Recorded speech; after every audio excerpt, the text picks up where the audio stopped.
Picture this. You're standing in the shadowed corridors of the Vatican in the year 1501, and the whispers that echo off these sacred walls would make even the most hardened sinner cross themselves in horror. The rumors speak of unholy unions, of a father who has violated every commandment of God and man, of siblings whose love has twisted into something so perverse that it defies the very foundations of Christian morality. At the center of these accusations stands a woman whose beauty was legendary, whose intelligence was feared, and whose name would become synonymous with corruption itself. Her golden hair catches the candlelight as she glides through the papal apartments, her silk gown rustling against marble floors that have witnessed centuries of prayer and now bear witness to something far darker. She is Lucrezia Borgia, daughter of Pope Alexander VI, sister to the ruthless Cesare Borgia, and according to the whispered accusations that spread like plague through Renaissance Italy, she is something else entirely. Something that should not exist in the house of God. The charges against her are so shocking, so fundamentally wrong, that even speaking them aloud feels like blasphemy. They say she has been intimate with her own father, the vicar of Christ on earth. They claim her brother Cesare shares her bed with the casual frequency of a husband. They whisper that the children she bears carry the cursed blood of multiple fathers, all from within her own family, creating a web of incestuous corruption that reaches to the very throne of St. Peter.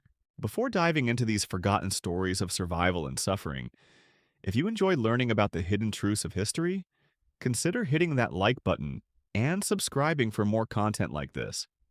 Please comment below to let me know where you're listening from. I find it incredible that we're exploring these ancient stories together from different parts of the world, connected across time and space by our shared curiosity about the past. But here's what makes this story so particularly haunting. These weren't just idle rumors spread by political enemies. These accusations came from multiple sources, from different time periods, from people who had everything to lose by speaking such terrible truths about the most powerful family in Europe. Cardinals wrote secret letters detailing what they claimed to have witnessed. Ambassadors sent coded messages to their kings describing scenes that should never have occurred within the sacred walls of the Vatican. Even members of Lucrezia's own household staff, bound by oaths of loyalty and silence, somehow found ways to leak information about the unholy practices they observed behind closed doors. To understand how such monstrous accusations could even be conceived, you must first understand the world that created the Borgias. This was Renaissance Italy, a land where power was everything and morality was merely a tool to be wielded against one's enemies. The papal throne wasn't just a religious position, it was the ultimate political prize, controlling vast territories, enormous wealth, and the spiritual allegiance of millions across Europe. And in 1492, a Spanish cardinal named Rodrigo Borgia purchased that throne through the most brazen display of corruption the church had ever witnessed. He didn't just buy votes, he bought entire cardinals, offering them castles, bishoprics, and bags of gold so heavy it took multiple men to carry them. When the smoke cleared from the papal conclave, Rodrigo Borgia emerged as Pope Alexander VI, and with him came his children. Not just any children, but offspring he openly acknowledged, despite his supposed vow of celibacy. There was Juan, the golden son destined for military glory. There was Cesare, brilliant and ruthless, who would abandon his cardinal's robes for a sword. There was Joffre the youngest, often whispered to be the product of his mother's affair with another man entirely. And then there was Lucrezia. Born in 1480, she entered the world already marked by scandal. Her father wasn't just any priest, he was a cardinal of the Holy Roman Church, who had openly lived with multiple mistresses and fathered numerous children. Her mother, Vanozza de Catane, was a Roman noblewoman who had managed the impossible feat of maintaining Rodrigo's affections longer than any of his other lovers while simultaneously conducting her own affairs with other powerful men. But Lucrezia was different from her siblings from the very beginning. Where Juan was boisterous and Cesare was calculating, Lucrezia possessed an almost supernatural beauty combined with an intelligence that unnerved even the sophisticated courtiers of Rome. Contemporary accounts describe her as having hair like spun gold that reached nearly to her feet when unbound, skin so pale it seemed to glow in candlelight, and eyes that could shift from innocent blue to calculating gray depending on her mood. More disturbing than her physical beauty was the way she seemed to affect the men around her. Grown ambassadors would stumble over their words in her presence. Hardened soldiers would blush like schoolboys when she smiled at them. Even elderly cardinals, men who had dedicated their lives to God, would find excuses to linger in rooms where she was present, their eyes following her movements with an intensity that bordered on obsession. Her father noticed this power she wielded, and he began to cultivate it deliberately. While other noble daughters of her era were taught embroidery and music, Lucrezia was given an education that would have impressed university scholars. She learned to speak Latin, Greek, French, and Spanish with perfect fluency. She studied philosophy, theology, and most dangerously, the art of statecraft. By the time she was 12, she could analyze political treaties with the skill of a seasoned diplomat and manipulate court politics with moves so subtle that her victims often didn't realize they'd been outmaneuvered until it was too late. But it was her relationship with her family that began to raise eyebrows among the more observant members of the papal court. The Borgias were always physically affectionate, touching and embracing in ways that made others uncomfortable. Rodrigo would kiss Lucrezia's lips in public with a lingering intensity that seemed inappropriate for a father. Cesare would drape his arm around his sister's waist during formal ceremonies, his hand resting just below her breast in a gesture that was supposed to be protective but looked possessive. The whispers began early, but they were dismissed as the jealous gossip of political enemies. After all, the Borgias were Spanish, and everyone knew that Spanish families were more demonstrative in their affections than the reserved Roman nobility. Besides, Rodrigo was now pope, and who would dare accuse the vicar of Christ of such unspeakable sins? The first serious accusations came in 1493 when Lucrezia was just 13 years old. A young priest named Don Bernardino, who served in the papal household, approached Cardinal Giuliano della Rovere with a story so shocking that the cardinal initially refused to believe it.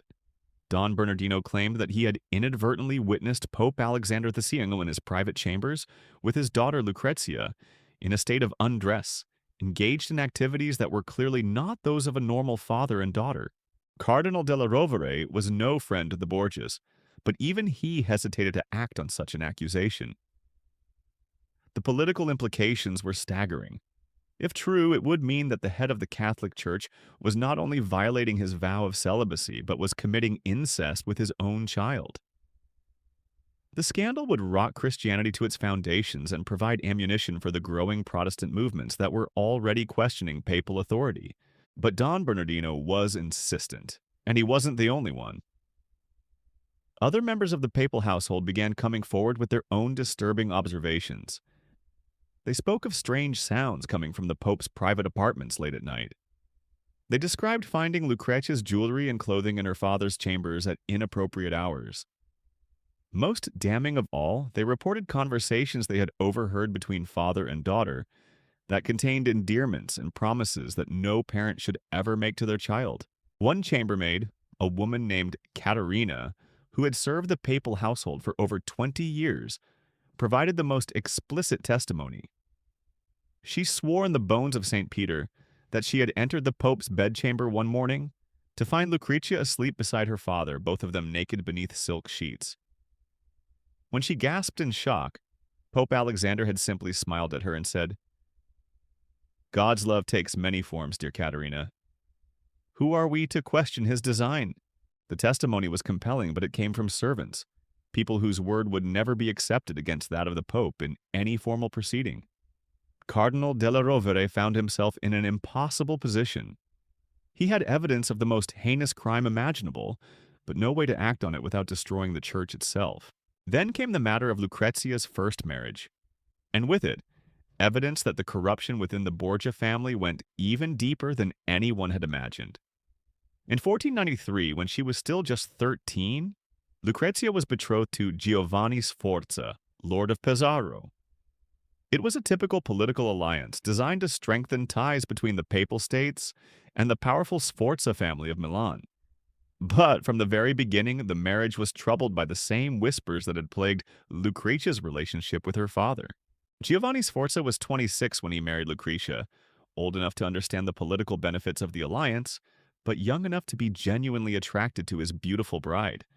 By all accounts, he was initially infatuated with her, writing love letters that praised not just her beauty, but her intelligence and wit.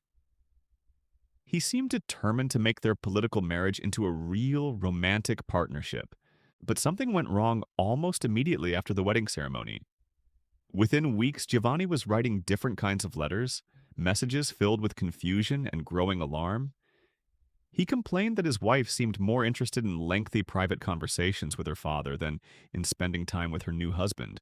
He noted that Lucrezia received mysterious visitors at all hours, including her brother Cesare, who would closet himself with her for hours at a time behind locked doors. Most disturbing of all, Giovanni began to suspect that his marriage was not being consummated naturally.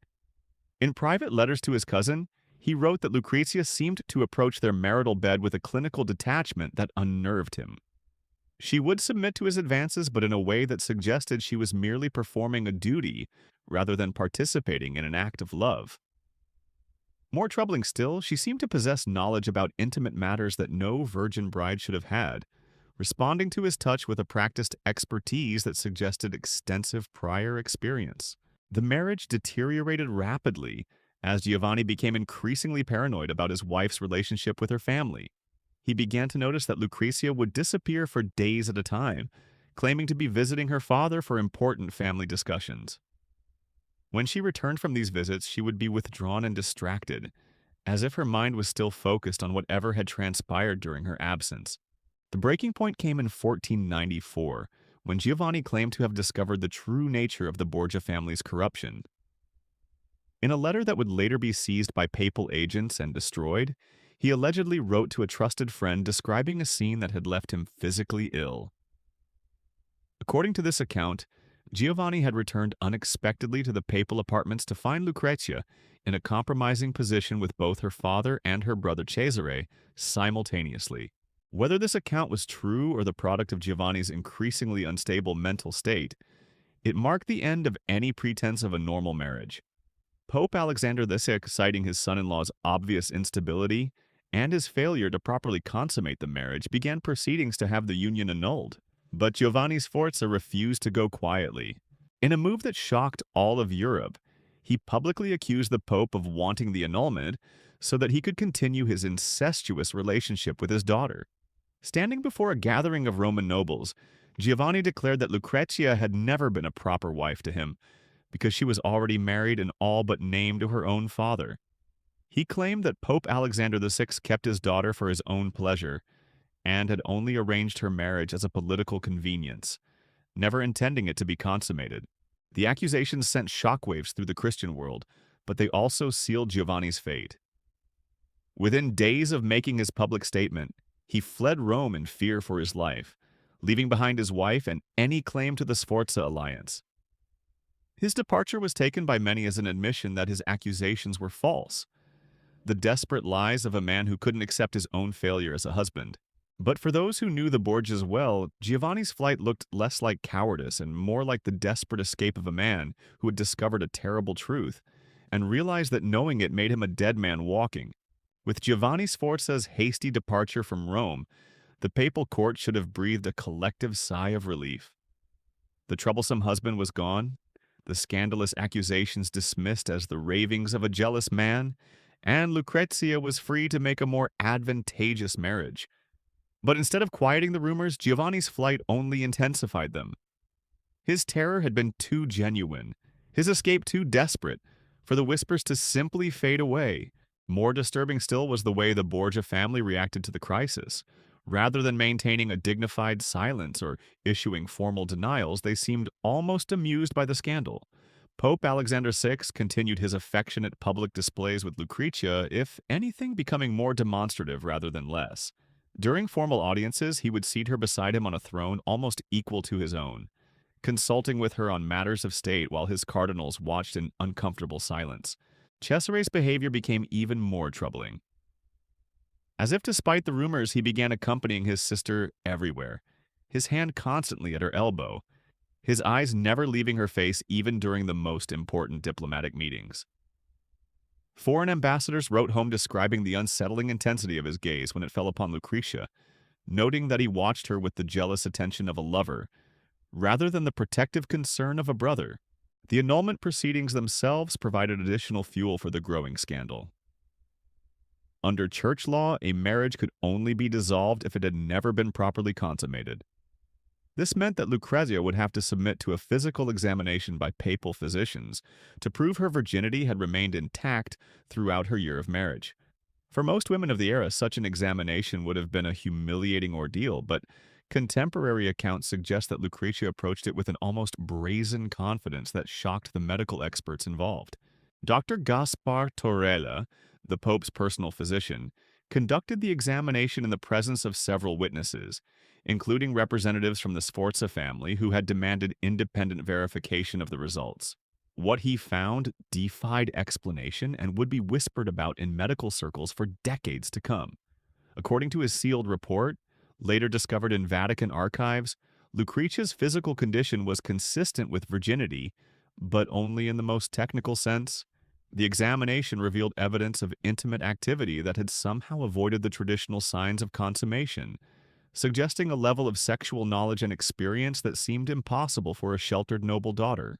More puzzling still were certain physical anomalies that Dr. Torella noted, but struggled to explain. He wrote of finding what appeared to be old scarring in areas that should have been untouched, marks that suggested repeated trauma followed by careful healing. Most disturbing of all, he discovered what he described as evidence of multiple different forms of intimate contact, some of which he admitted he had never encountered in his decades of medical practice. The physician's report was so unsettling that Pope Alexander VI ordered it sealed and hidden away, but not before copies had been made by various interested parties. Cardinals opposed to the Borgia papacy seized upon these medical findings as proof that something deeply unnatural was occurring within the papal household. They argued that no innocent virgin could possess the physical evidence of such varied and sophisticated intimate experiences while still technically maintaining her maidenhead. But the most damning testimony came from an unexpected source. Brother Antonio de Montesanto, a Dominican friar who served as confessor to several members of the papal household, approached Cardinal della Rovere with information that he claimed could no longer remain sealed by the sanctity of confession. The friar was clearly tormented by his decision to break the sacred bond between priest and penitent, but he insisted that the sins he had been asked to absolve were so monstrous that keeping silent would make him complicit in evil. According to Brother Antonio, multiple servants from the papal apartments had come to him seeking absolution for what they had witnessed. Their confessions painted a picture of systematic depravity that went far beyond the simple adultery that had initially been whispered about. They spoke of elaborate rituals conducted in the Pope's private chambers, ceremonies that combined religious symbolism with acts of such perversion that the friar struggled to repeat them even in the privacy of Cardinal della Rovere's study.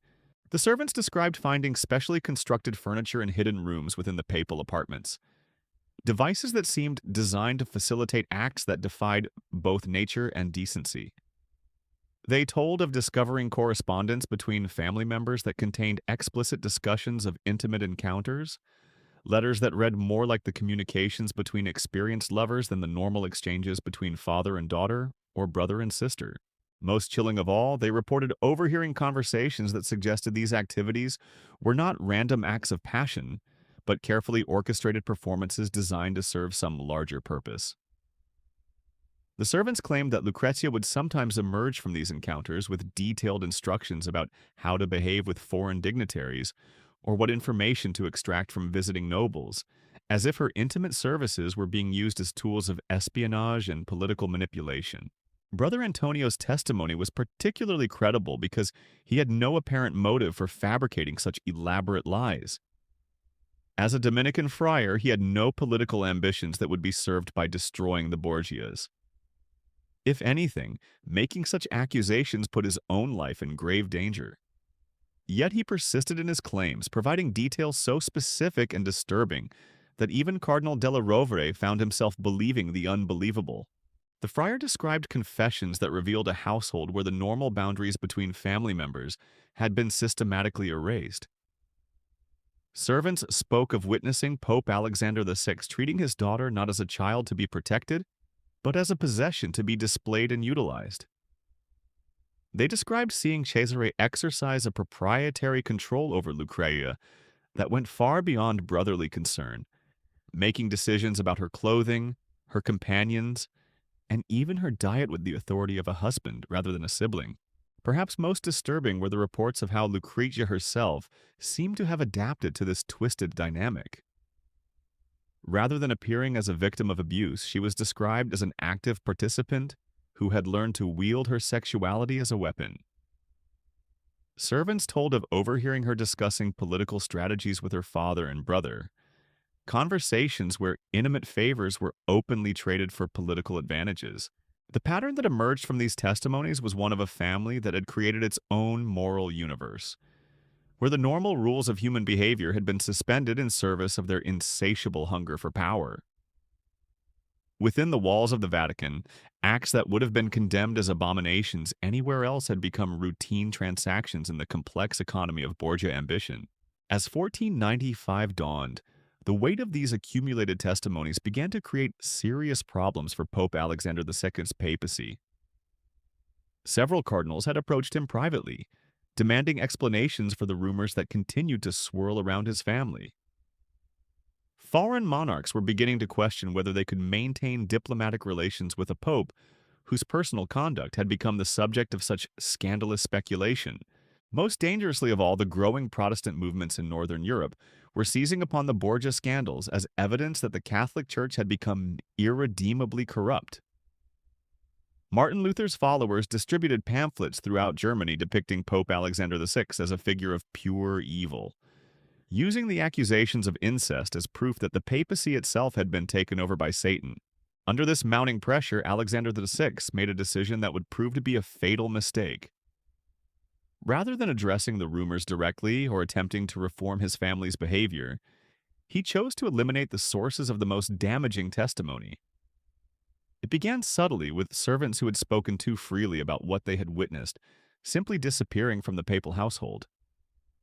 Some were reassigned to distant monasteries, others were given generous pensions and sent away from Rome, and a few simply vanished entirely, their fates unknown. Brother Antonio de Montesanto was found dead in his cell one morning, apparently having suffered a sudden heart attack despite being a healthy man in his 40s. Dr. Gaspar Torreya, the physician who had conducted Lucrezia's examination, died under mysterious circumstances during a visit to Naples, his medical notes conveniently destroyed in a fire that consumed his lodgings. One by one, the most credible witnesses to the Borgia family's alleged crimes were silenced, but their elimination only added weight to the accusations rather than dispelling them. Each suspicious death became additional evidence that the rumors must be true. For why else would the Pope go to such lengths to silence those who claimed to have witnessed his family's corruption? The campaign of intimidation and elimination reached its peak with the fate of Cardinal Giovanni Michel, the Venetian prelate who had been most vocal in demanding an investigation into the Borgia scandals. Michel had used his position as dean of the Sacred College to gather testimonies from across Europe, compiling what he claimed was irrefutable evidence of the papal family's crimes. In December 1495, Cardinal Michel was found dead in his chambers, his body bearing signs of poisoning that the papal physicians claimed were consistent with natural illness, but which independent experts identified as the effects of a rare toxin known to be favored by professional assassins. His death sent a clear message to anyone else who might be tempted to challenge the Borgias. The price of opposition was death, but the elimination of witnesses created a new problem for Pope Alexander VI. The very extremity of his response had transformed what might have remained localized Roman gossip into an international scandal. Courts across Europe buzzed with speculation about what the Pope was so desperate to hide, and the systematic silencing of accusers began to look like confirmation of their most outrageous claims. The crisis deepened when foreign intelligence networks began taking serious interest in the Borgia scandals. The French court, always eager to find leverage against papal power, dispatched secret agents to Rome with orders to gather concrete evidence of the family's alleged crimes. These spies weren't interested in idle gossip. They wanted documentation that could be used to destroy the Pope's authority and potentially install a more compliant pontiff. What they discovered exceeded even their most cynical expectations. Through a network of bribed servants and corrupted officials, French agents gained access to private correspondence that revealed the true scope of the Borgia family's dysfunction. Letters between Lucrezia and her father contained endearments that no daughter should ever write to her parent, while communications between the siblings displayed an intimacy that crossed every boundary of appropriate familial affection. One particular letter, intercepted by French spies in early 1496, became legendary among European intelligence circles for its explicit content. Written in Lucrezia's own hand to her brother Cesare while he was campaigning in the Romagna, it contained passages so shocking that even hardened diplomatic agents struggled to believe what they were reading. The letter spoke of longing for his return in terms that were unmistakably sexual, describing specific acts they had shared and promising new pleasures when they were reunited. More damaging still were references to their father's involvement in these encounters. Lucrezia wrote casually about times when all three of them had been together, describing these occasions with the fond nostalgia of shared family memories rather than the horror such activities should have inspired. She even made jokes about their unusual arrangement, referring to herself as the bridge between her father and brother, the vessel through which their love for each other could be expressed. The French agents who first read these letters reportedly required several glasses of wine before they could continue their work. Here was documentary evidence of incest so systematic and casual that it suggested the Borgias had created their own moral universe, where such acts were not just acceptable but celebrated. The implications went far beyond mere scandal. This was evidence of a papal family that had abandoned every principle of Christian morality while claiming to represent God on earth. But the intelligence value of these letters was matched by their danger. The French court realized that possessing such explosive material made them targets for Borgia assassination attempts. The letters were quickly copied and distributed to multiple secure locations across Europe, ensuring that their contents would survive even if the original holders met untimely ends. Meanwhile, within the Vatican itself, the atmosphere had become suffocating with paranoia and fear.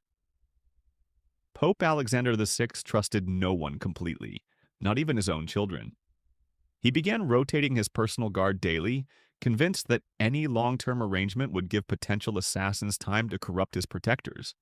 Food tasters were employed not just for the papal table, but for every member of the Borgia family. As rumors of poison plots multiplied with each passing week, Lucrezia found herself at the center of this web of suspicion and protection. Her daily routine became a carefully choreographed performance designed to prevent any repeat of the intelligence breaches that had proven so damaging to her family's reputation. She could no longer write personal letters without having them reviewed by papal censors. Her conversations were monitored by agents loyal to her father. Even her prayers were observed to ensure she wasn't passing coded messages to potential enemies. The psychological toll of this surveillance began to show in her behavior. Court observers noted that Lucrezia had developed nervous habits, constantly looking over her shoulder, startling at unexpected sounds, and speaking in whispers even during casual conversations. The confident young woman who had once dominated Roman social circles became increasingly withdrawn, appearing in public only when absolutely necessary and maintaining a guarded demeanor that suggested she trusted no one completely. Her relationship with Cesare became even more intense during this period, as if the external pressure had driven the siblings to depend on each other more completely. They were often seen walking together in the papal gardens, their heads close together in animated conversation, their body language suggesting an intimacy that made observers uncomfortable. When forced to attend separate functions, they would exchange meaningful glances across crowded rooms, communicating through a private language of looks and gestures that excluded everyone else. The most disturbing aspect of their relationship was how normal it had become to them. Servants reported overhearing conversations between the siblings that treated their unusual bond as the most natural thing in the world. They would discuss their intimate encounters with the casual ease of a married couple, making plans for future rendezvous with the practical efficiency of experienced lovers arranging their schedules. This normalization of the abnormal extended to their interactions with Pope Alexander II as well. The three of them had developed a family dynamic where boundaries that should have been absolute had been completely erased.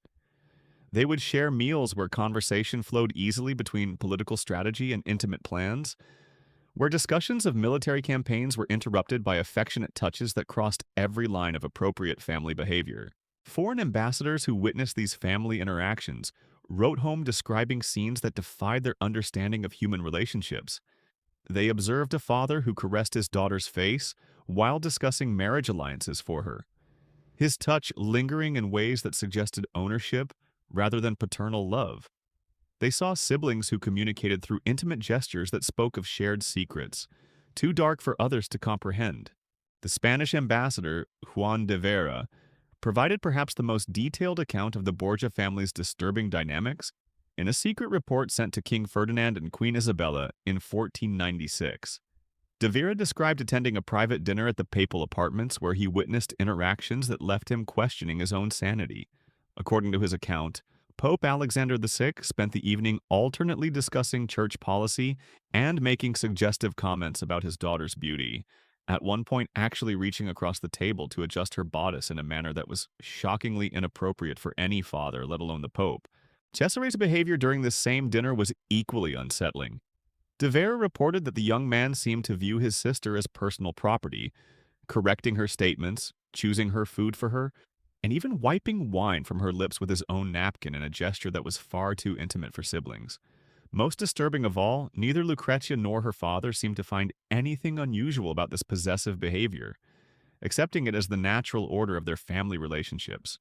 The ambassador's report included details so specific and shocking that King Ferdinand initially refused to believe them, assuming that de Vera had misunderstood what he was witnessing due to cultural differences or language barriers.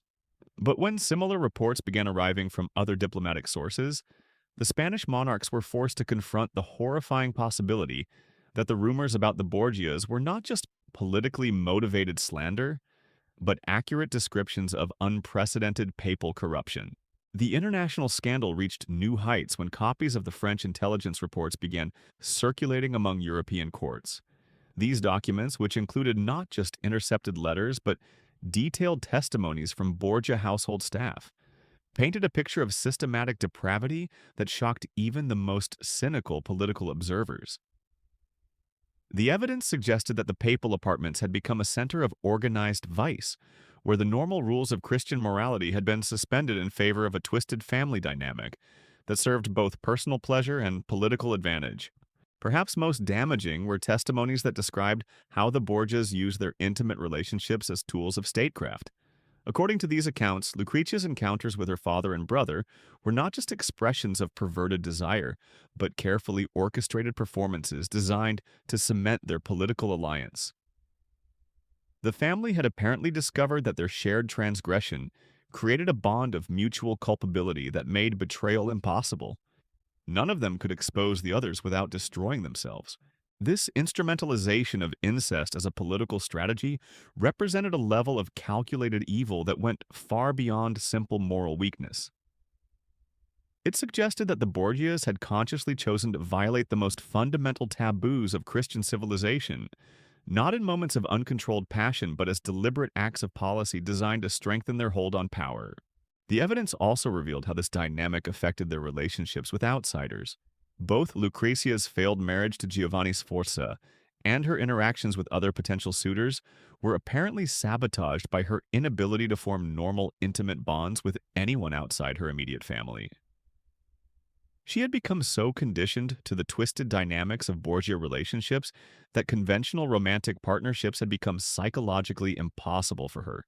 This psychological damage extended beyond personal relationships to affect her role as a political actor.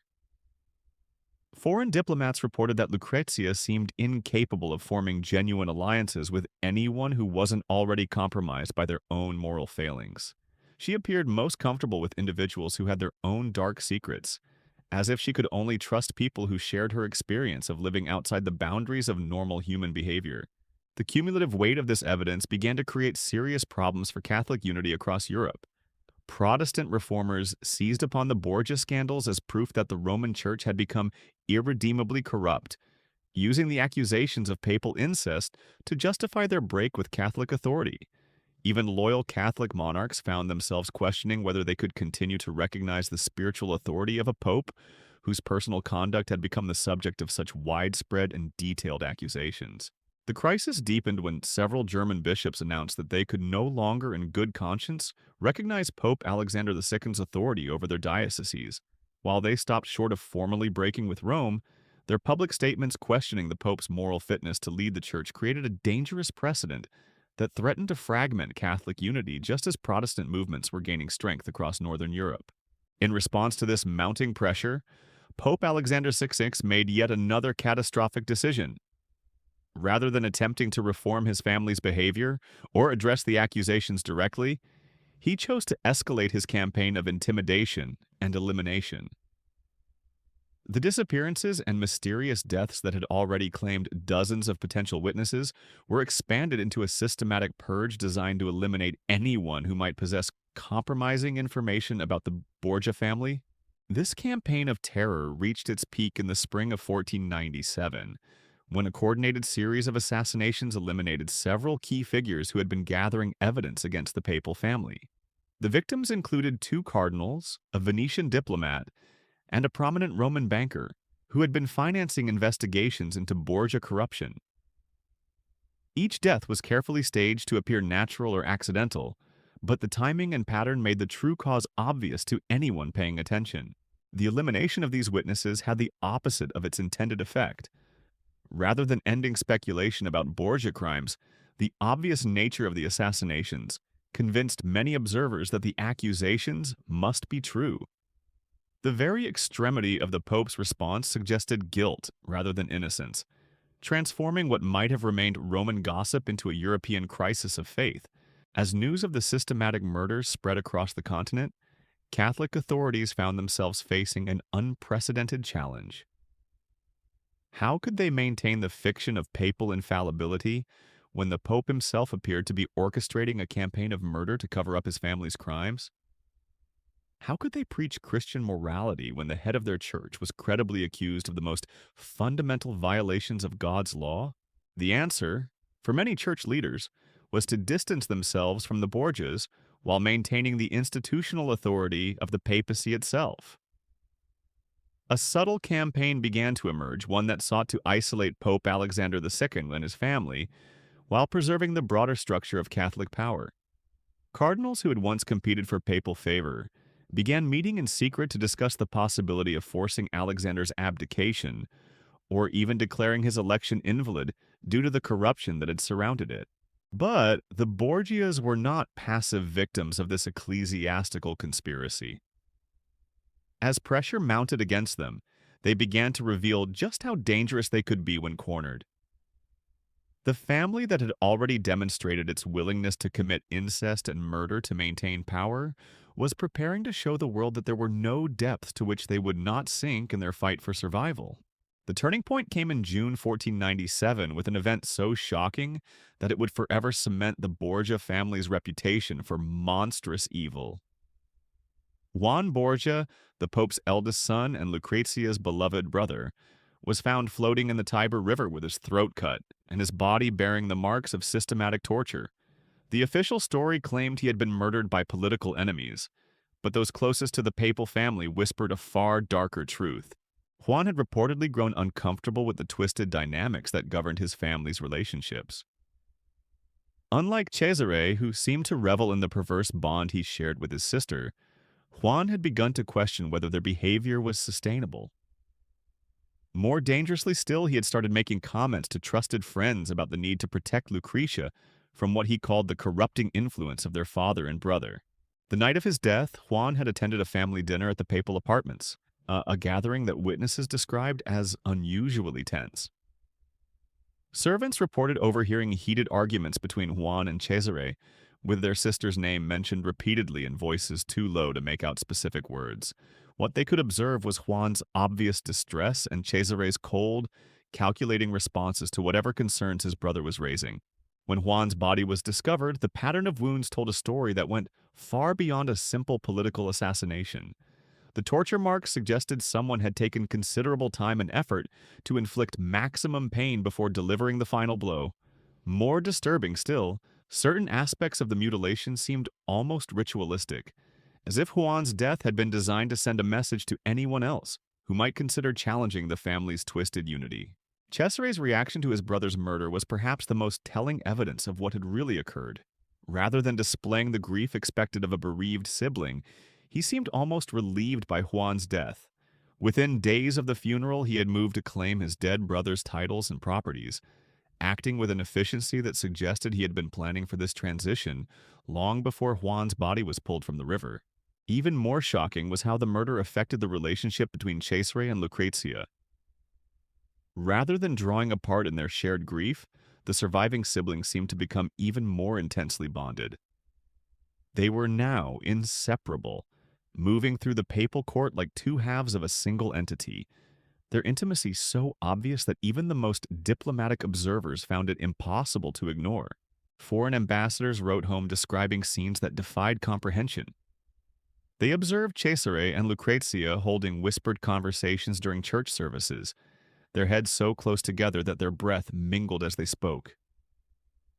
They witnessed the siblings sharing food from the same plate during formal banquets, their fingers touching as they reached for the same morsel, in gestures that seemed designed to communicate their bond to everyone watching.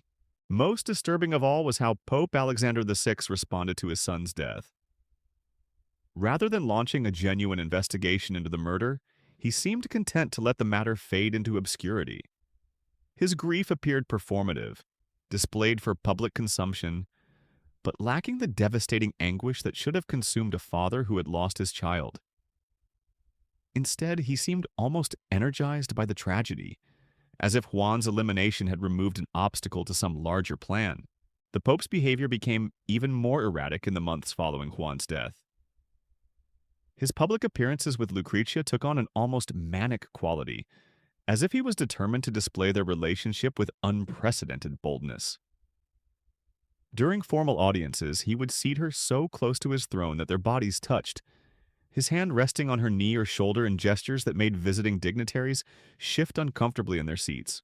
The whispers that had once been confined to dark corners of the Vatican now echoed openly through the halls of power across Europe. Cardinals who had once been careful to speak only in coded language began making explicit accusations about the papal family's crimes.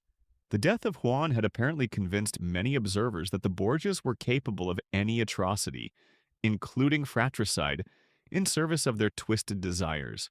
Brother Francesco di Narnese, a Franciscan monk who had served as Juan's confessor, provided the most damning testimony about the family's reaction to the murder. According to his account, Lucrezia had come to him seeking absolution for what she called her role in her brother's death. Through tears that seemed genuine, she confessed that Juan had threatened to expose the true nature of her relationships with their father and surviving brother, forcing them to choose between family loyalty and his continued existence. The monk's testimony suggested that Juan's murder had been a collective family decision, reached after careful deliberation about the threat he posed to their continued power.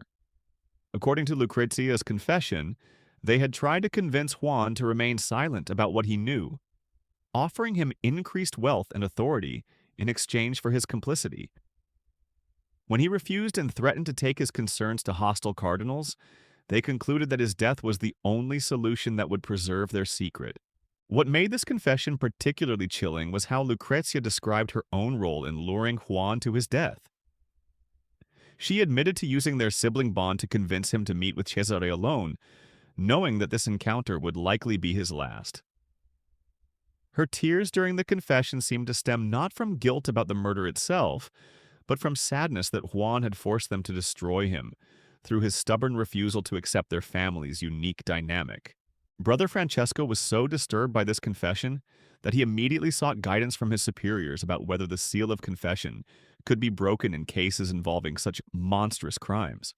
The Franciscan leadership, already deeply concerned about the Borgia scandals, advised him to maintain silence but to document everything in sealed letters that could be opened if he met an untimely death.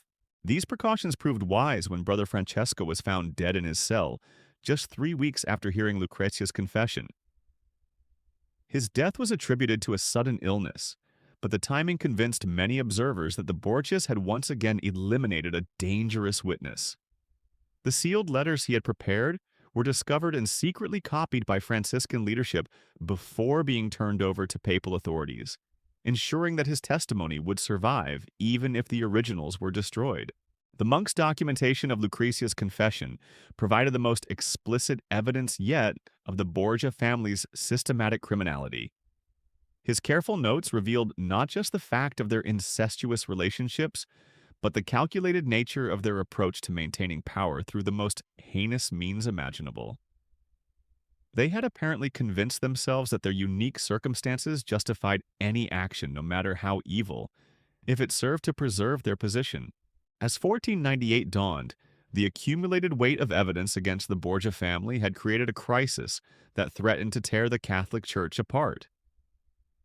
Protestant reformers across Northern Europe were distributing pamphlets that used the papal scandals to justify their break with Roman authority.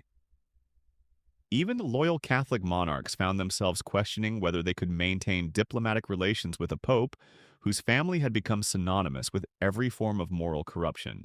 The French court, which had been accumulating intelligence on the Borgias for years, finally decided to act on their evidence.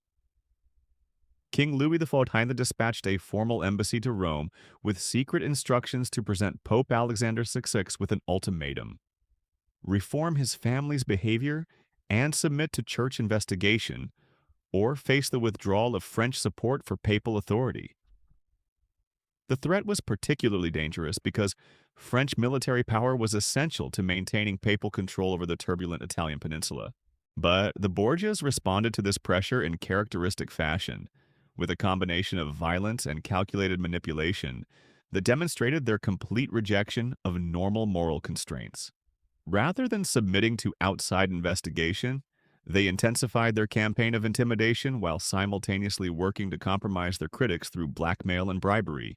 The French ambassador who delivered King Louis's ultimatum was found dead in his lodgings just 2 days after his audience with the Pope. His death was attributed to a fever, but French intelligence agents who examined the body reported finding evidence of poisoning by a substance so rare and sophisticated that it could only have been obtained through the most exclusive criminal networks. The murder of a French ambassador represented an unprecedented escalation in the Borgia family's war against their critics. It demonstrated their willingness to risk international conflict rather than submit to any external authority that might expose their crimes. More importantly, it revealed how completely they had abandoned any pretense of operating within the bounds of civilized behavior. Pope Alexander VI's response to French protests about their ambassador's death was perhaps even more shocking than the murder itself. Rather than expressing regret or offering to investigate the incident, he suggested that the ambassador's death was divine punishment for his presumption in questioning papal authority. The Pope seemed to be claiming that God himself had struck down anyone who dared to challenge the Borgia family's right to operate above human law. This blasphemous interpretation of his critic's death represented the final stage in Alexander VI's psychological break with reality. He had apparently convinced himself that his family's crimes were not violations of God's law, but expressions of divine will. In his twisted worldview, their incestuous relationships and murderous conspiracies were sacred acts that ordinary mortals were too limited to understand. Lucrezia and Cesare seemed to share their father's delusional sense of divine mission. Contemporary accounts describe the siblings discussing their intimate relationship in almost mystical terms, as if their bond transcended normal human categories of right and wrong. They spoke of their love as a spiritual force that connected them to higher truths, unavailable to lesser beings, transforming their crimes into sacraments in their private religion of power and pleasure. This messianic delusion made the Borgias even more dangerous because it eliminated their last connection to conventional morality. They no longer saw themselves as human beings who had chosen evil, but as divine instruments whose actions were justified by their unique nature. This psychological transformation made them capable of any atrocity, because they had convinced themselves that normal rules simply didn't apply to beings of their elevated status. The final act of this tragedy began to unfold in 1503, when Pope Alexander VI fell seriously ill during the hot Roman summer. The official diagnosis was malaria, but rumors immediately began circulating that the Pope had been poisoned by enemies who had finally found a way to penetrate his elaborate security arrangements. More sinister whispers suggested that his own children had decided he had become a liability to their continued survival. As Alexander VI lay dying in his papal apartments, the full scope of the Borgia family's corruption was finally revealed to the world. Cardinals who had been terrorized into silence for years began speaking openly about what they had witnessed during the family's reign of terror. Foreign ambassadors sent detailed reports home describing scenes of depravity that had been conducted within the sacred walls of the Vatican itself. The testimony that emerged during those final days painted a picture of systematic evil that exceeded even the most lurid rumors that had circulated about the family. Witnesses described elaborate rituals conducted in hidden chambers beneath the papal apartments, ceremonies that combined religious symbolism with acts of such perversion that many observers struggled to find words to describe them. Most shocking of all were revelations about how the family had used their crimes as tools of political control. They had apparently discovered that involving others in their depraved activities created bonds of mutual culpability that could be exploited for political advantage. Cardinals, diplomats, and even foreign monarchs had been drawn into compromising situations that made them vulnerable to Borgia blackmail. The intelligence networks that had been documenting Borgia crimes for years finally felt safe enough to reveal their evidence publicly. Documents were produced showing systematic patterns of incest, murder, and corruption that had operated at the highest levels of church authority. Letters in the family's own handwriting described their crimes with a casual brutality that shocked even hardened political observers. When Pope Alexander VI finally died on August 18, 1503, his passing was greeted not with the mourning traditionally accorded to a papal death, but with expressions of relief from across the Christian world. Church bells that should have tolled in sorrow instead seemed to ring with celebration, as if the entire Catholic community was exhaling after holding its breath throughout the nightmare of Borgia rule. Lucrezia's reaction to her father's death was perhaps the most revealing glimpse into her true character that history would ever record. Rather than displaying the grief expected of a devoted daughter, she seemed primarily concerned with securing her own survival in a world where the protection of papal authority could no longer shield her from the consequences of her crimes. Within hours of Alexander VI's death, she had begun burning documents and destroying evidence that might be used against her by the new papal administration. Servants reported seeing her feeding papers into fires with desperate efficiency, as if she was trying to erase the documentary evidence of an entire lifetime of systematic evil. But the evidence of the Borgia family's crimes had spread too widely to be contained by the destruction of a few documents. Copies of their incriminating correspondence existed in intelligence archives across Europe, and witnesses to their depravity had already provided detailed testimonies to church authorities and foreign governments. Cesare's fate was sealed even more quickly than his sister's. Without the protection of papal authority, his enemies moved swiftly to settle accounts for years of terror and murder.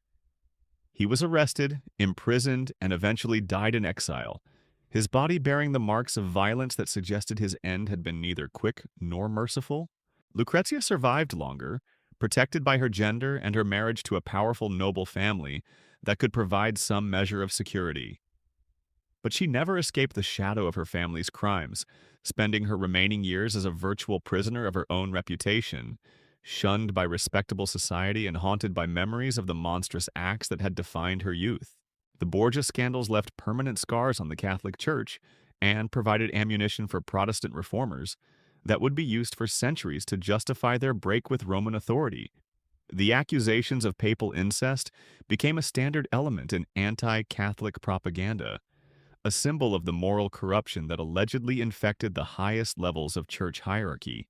But perhaps the most lasting legacy of the Borgia family's crimes was the demonstration of how completely power could corrupt even those who claimed to represent divine authority on earth.